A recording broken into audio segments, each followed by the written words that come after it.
Do you have any idea who I am? You need to walk away from her. She is mine.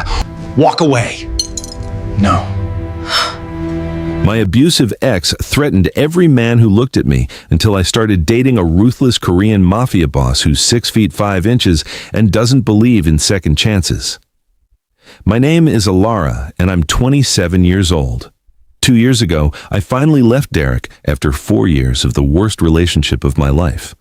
But leaving him didn't mean he left me alone. The first incident happened 3 weeks after I moved out. I was at Target, just grabbing basics for my new apartment, when a man around my age reached past me in the home goods aisle for something on the shelf. He smiled. Just a quick, polite, completely normal smile, the kind you give a stranger when you accidentally make eye contact. I smiled back, because that's what normal people do. 2 hours later, Derek was at my door. I still don't know how he found my new address. He didn't knock. He pounded, hard enough that my neighbor across the hall opened her door to see what was happening. I stood in my hallway with my back against the wall and my heart somewhere in my throat. "I saw you at Target," he screamed through the door. "I saw that man smiling at you. You think you can just move on? You think I'm going to let some random guy think he has a chance with you? You're still mine, Elara. Leaving me doesn't change that." I called the police. They came. By the time they arrived, Derek was calm, almost pleasant. He told them we had just broken up and that he was emotional. One of the officers actually patted him on the shoulder. They told us both to take a breath and move on with our lives. That was the first time. The second time was at my regular coffee shop. I had a barista I liked, a sweet kid named Jonah who remembered my order every single time and drew a tiny sun on my cup. One morning I showed up and he wouldn't look at me, wouldn't make small talk, just made my drink and slid it across the counter without a word. A coworker told me later that someone had cornered Jonah in the parking garage after his shift and told him to mind his business. Jonah put in his 2 weeks' notice that same week. I never confirmed it was Derek. I didn't need to. The third time was at my gym. A man asked if I was done with the cable machine. Just asked. Standard gym etiquette, nothing more. 2 days later, he left a handwritten note at the front desk that said, "Tell the woman with the braids that her ex is dangerous, and she should warn people before they talk to her."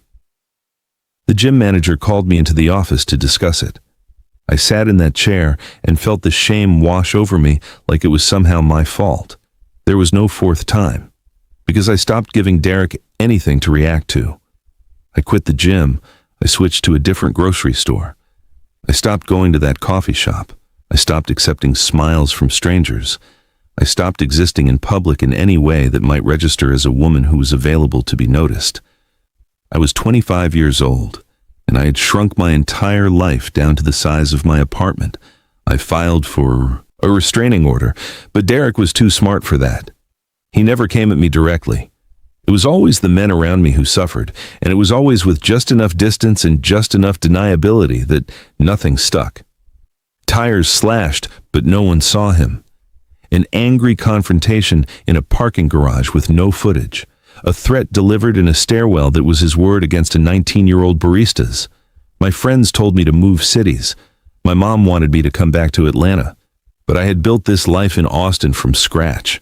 I had a good job as a graphic designer. I had my apartment. I had my routine. I had pulled all of that together out of the rubble of 4 years with Derek, and I was not going to let him take it too. So I stayed. And I became invisible. And I told myself that invisible was the same thing as safe. For 2 years, that was my life. I couldn't talk to men.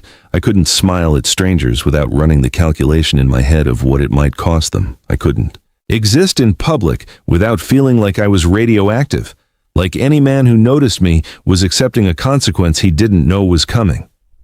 I had one date in 2 years.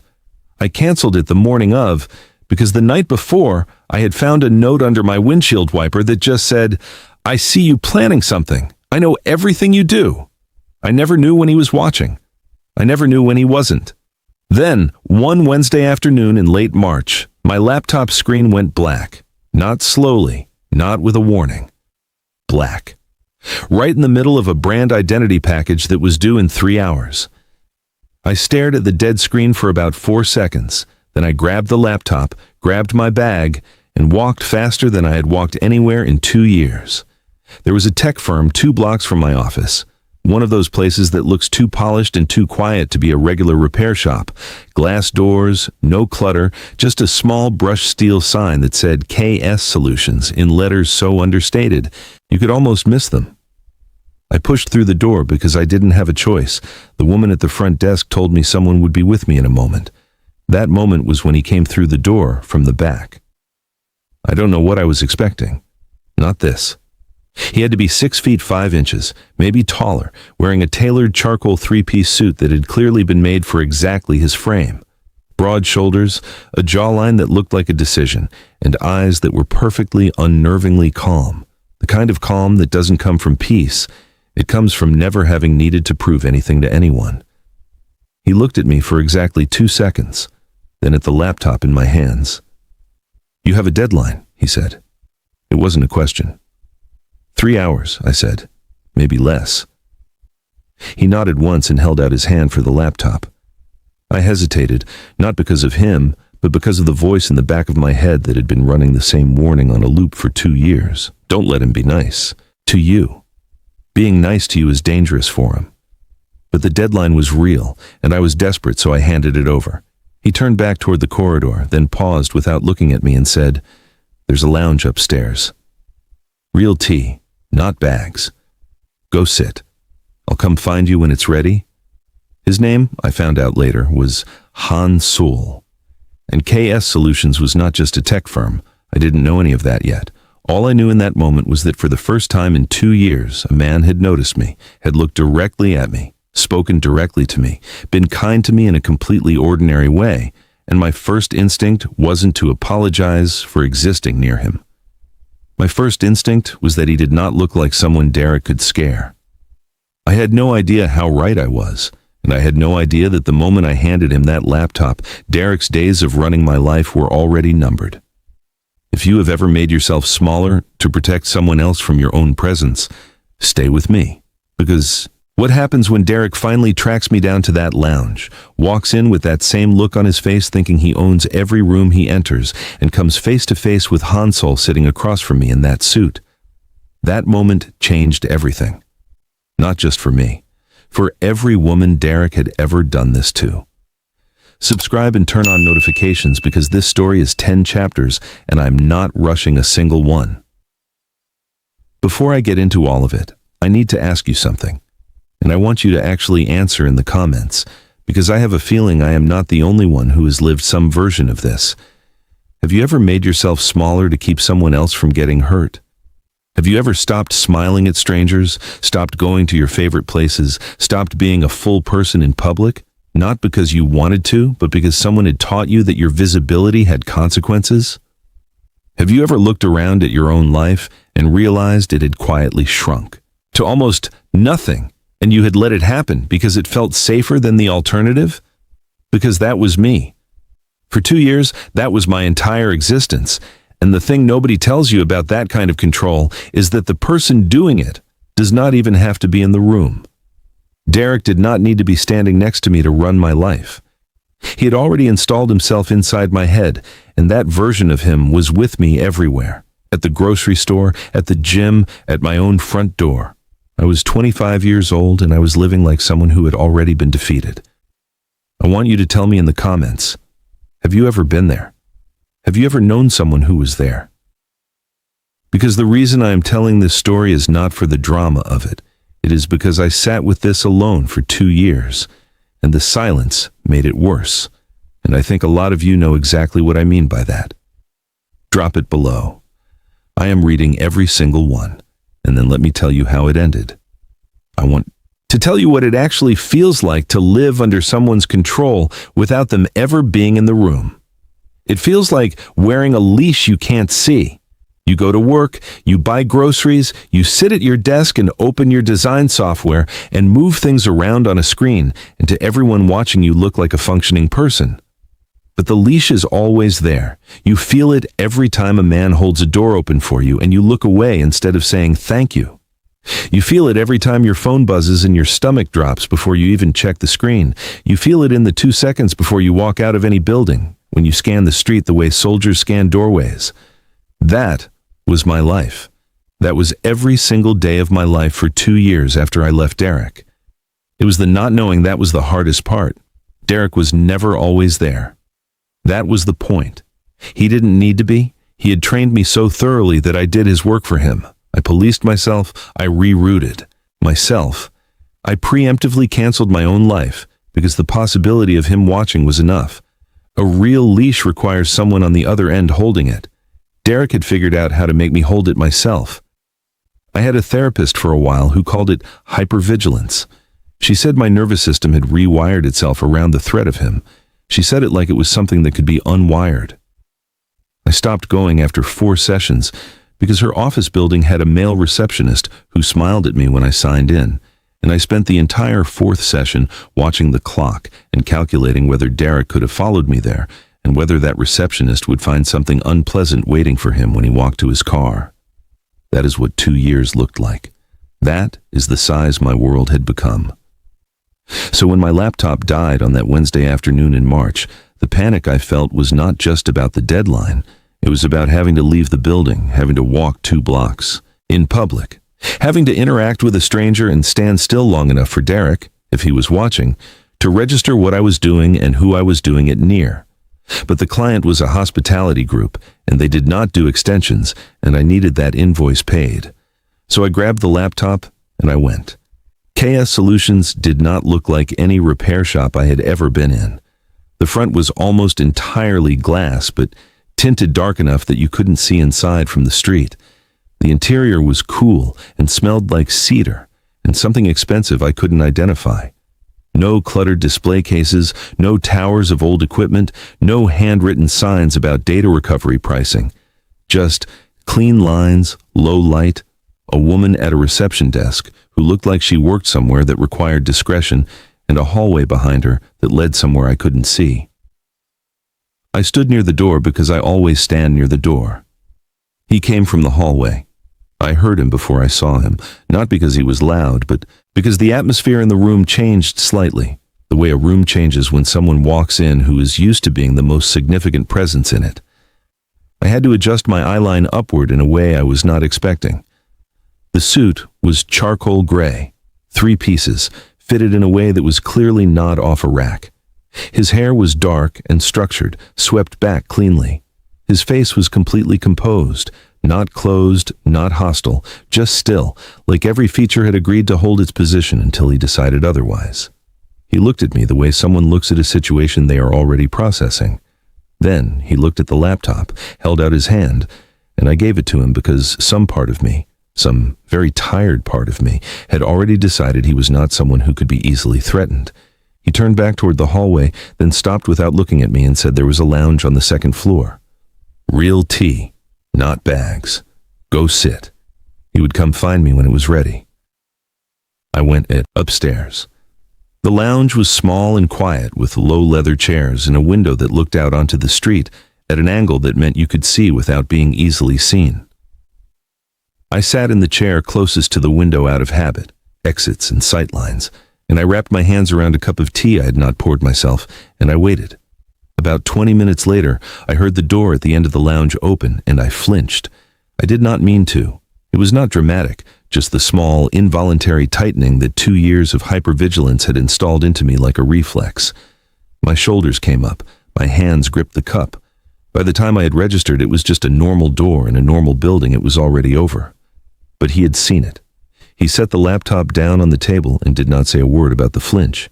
He sat down across from me, not beside me, across, which left me a clear sightline to the room, and said the laptop needed a new display connector and it would take another 40 minutes. I said thank you. He said nothing for a moment. Then, quietly, he said you should pour more tea. The first cup is always too hot to drink properly anyway. It was such a deliberately ordinary thing to say, like he had looked at whatever was written on my face and decided the kindest response was to give me something mundane to do with my hands. I poured the tea. My hands were steadier than I expected. We didn't talk much in those 40 minutes. He asked about the deadline. I explained the project. He made one observation about the client type that suggested he knew considerably more about the hospitality industry than a tech repairman needed to know. I did not ask about it. He did not ask why I'd flinched. When my laptop was ready, he told me the labor was complimentary for first-time clients. I tried to argue, and he looked at me with those completely calm eyes and said it was not a discussion. I should have taken my laptop and left and never thought about chaos solutions again. Instead, I came back 3 days later with coffee from the place on the corner and a thank you card, because my mother raised me to acknowledge kindness. Hansol was behind the reception desk, sleeves rolled up, speaking quietly into a phone in Korean. He looked up when I walked in, ended the call in 2 words, and accepted the coffee like it was a completely normal thing for someone to bring him. Then, I made the mistake of trying to protect him.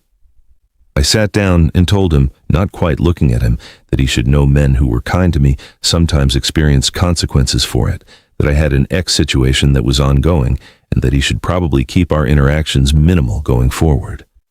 I'd rehearsed it on the walk over. He listened without interrupting. Then he said, "Let him try." 3 words, no elaboration, no performance. He said it the way someone says pass the salt, simply with complete indifference to the weight of it, like the possibility of Derek was not a threat to calculate, but a minor inconvenience he had already decided not to acknowledge. I said, "You don't understand what he's like." Hansol picked up his coffee and said, "I understand exactly what men like that are like." Then he looked back at his desk and the conversation was over. I went home and turned that sentence over in my head for a long time. For 3 weeks after that, I kept showing up. I told myself it was the coffee shop nearby, the quiet lounge, the reliable Wi-Fi. I told myself a lot of things. Hansol never pushed.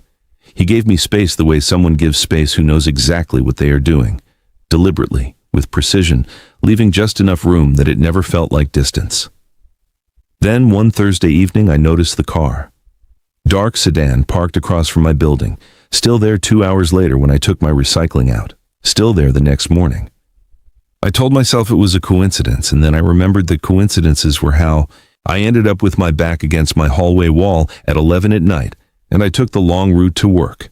The car took the long route too. But here's what I did not understand yet. The car was not Derek's. The man behind the wheel was someone I would later come to know as Min Jun, and he was not following me because I was being hunted. He was following me because I was being protected.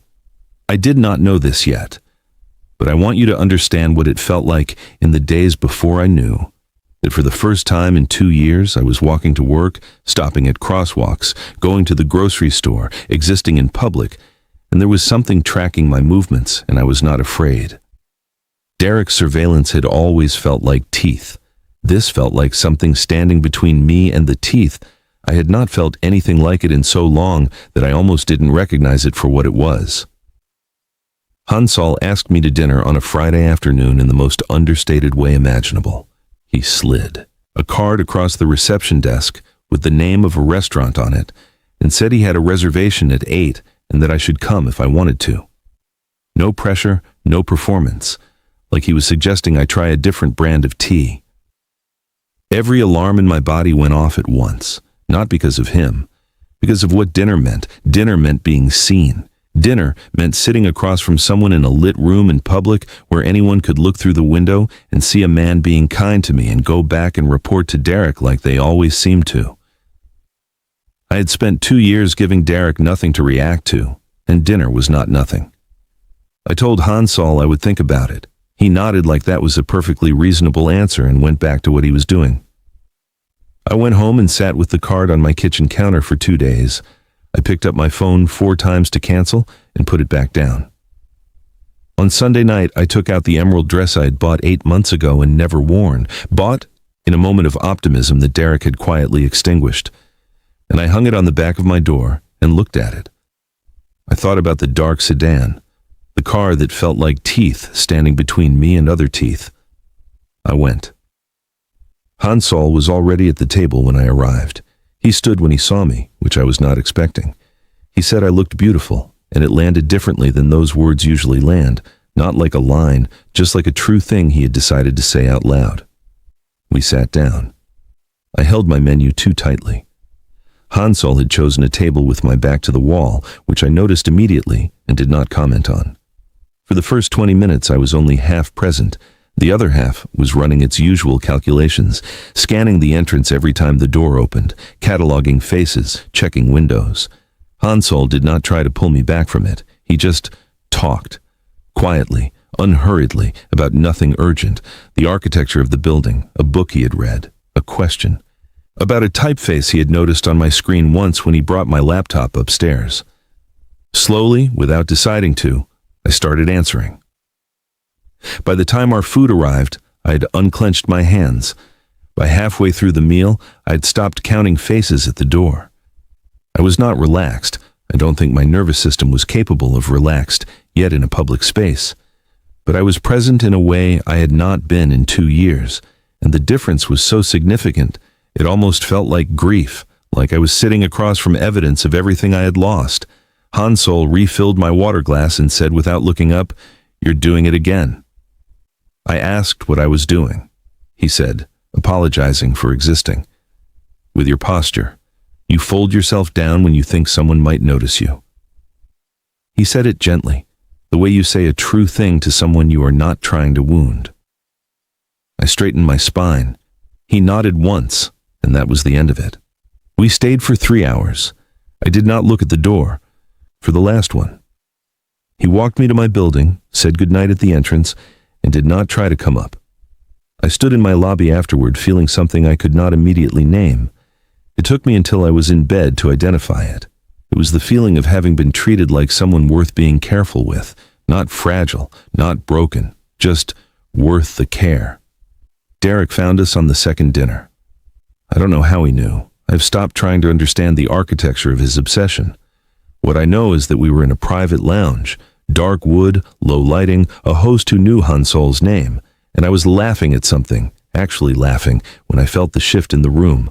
I felt it before I saw it, the way the air changes when someone enters a space intending to disrupt it. I looked up, and Derek was standing near the entrance in a dark shirt that was wrong for the room in a way that felt deliberate, like he had dressed to make a point about how little he respected where he was. His jaw was tight. His eyes found me immediately. Then they moved to Hansol. I reached across the table and said his name quietly. Hansol had already seen him. He had probably seen him before I did. He set down his glass with complete calm and said, in a voice that carried exactly as far as it needed to, "Stay where you are." Derek walked over. He looked the way he always looked when he had decided to perform his power. Jaw forward, shoulders up, the swagger of a man who has never once had his intimidation fail to land.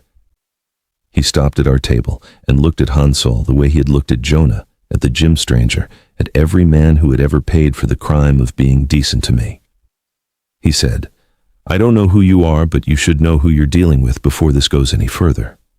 Hansol looked at him. Just looked. That same composed, completely unimpressed stillness.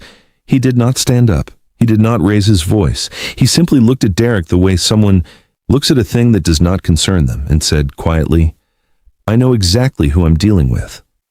"The question is whether you know who you're dealing with." Derek laughed. It was the wrong kind of laugh. Too loud, slightly unsteady at the edges. He reached into his jacket. What happened next was fast and very quiet. 2 men who had been seated near the entrance stood up at the same moment. Derek's hand never completed its reach. Within 15 seconds, he was seated, not standing, seated. And the object he had been reaching for was in Min Jun's hand, with the calm of someone who does this professionally, because he does. Hansol had not moved from his chair. He leaned forward slightly and spoke to Derek in a low, even voice for about 30 seconds. I could not hear all of it. I heard the word documented. I heard previous victims. I heard Derek's breathing change.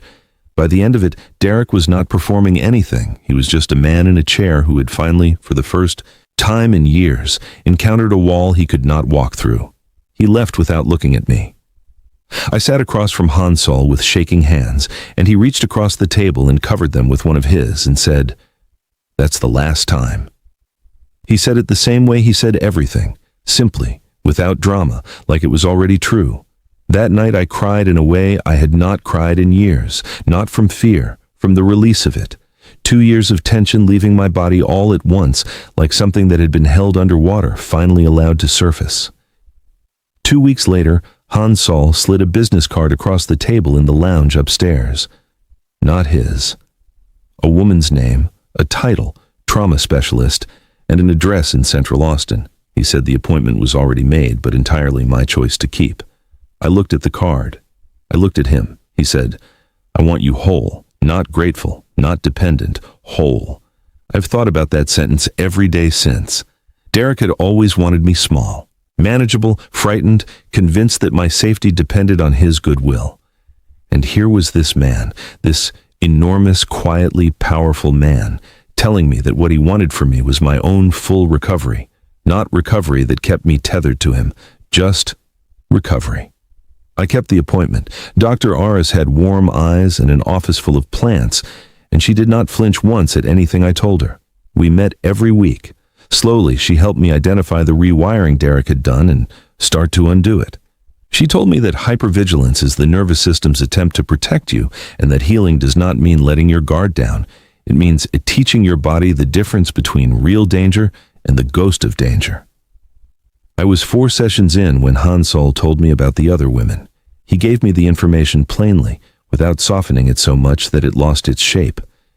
He said that in building a case file on Derek's patterns, his people had identified 2 other women in Austin who had experienced similar campaigns: systematic isolation, targeted harassment of the men in their lives, restraining orders that never stuck. He used their names only with their permission. He said they knew about me. He said the choice of what to do with that information was entirely mine. Their names were Sarah and Priya. I met them at a coffee shop on a Saturday morning. Sarah was 31, a project manager who had moved to Dallas for 8 months, trying to escape Derek before moving back, because she refused to let him determine her geography. Priya was 29, quieter, who held her coffee cup with both hands the same way I always held mine, and when she looked at me across that table, something passed between us that did not need words. We talked for 4 hours. By the end of it, we were not 3 separate women with 3 separate cases. We were a body of evidence. Hansol's people had found documentation that police had ignored or lost or deemed insufficient, patterns across years, across 3. Women's lives that individually looked like bad luck and collectively looked like exactly what it was. Priya knew a prosecutor. Sarah had kept records the way survivors keep records, meticulously, privately, just in case. We decided to testify. I want to tell you what it felt like to walk into that courthouse, because I think it is the most important part of this story. It felt terrifying. My hands were cold. My heart was doing something erratic. I stood outside for a full minute before I could make myself walk in. Dr. Aras had told me that courage is not the absence of fear. It is doing the necessary thing while the fear is still fully present. I walked in. Derek's attorney tried to make us look unstable, tried to make our stories sound like coincidence. But coincidence does not span 3 women across 6 years with documented patterns, and a prosecutor who had clearly done her work. Derek sat at that table, and for the first time I saw him the way Hansol had always seemed to. See him, not as a force of nature, not as something inevitable, but as a small and frightened man who had built his entire identity around controlling people who were smaller than him, and who had finally, definitively, run out of people willing to be smaller. He was convicted on 3 counts of criminal stalking and 2 of aggravated harassment. Sentencing was 4 to 6 years.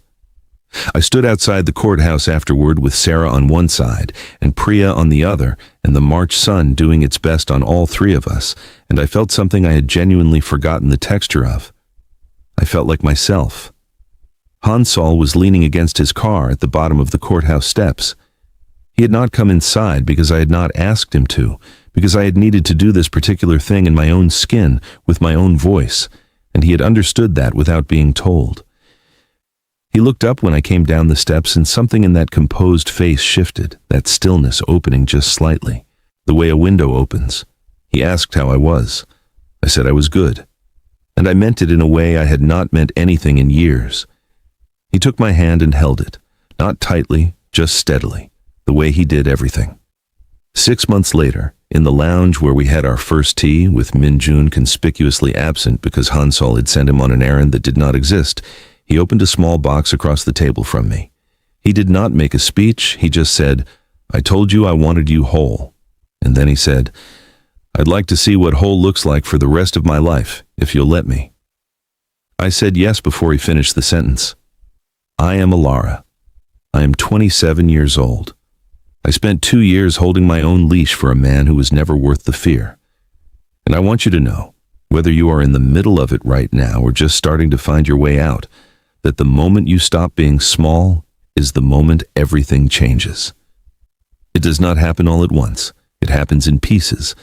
A door that does not make you flinch anymore. A smile you return without calculating the cost.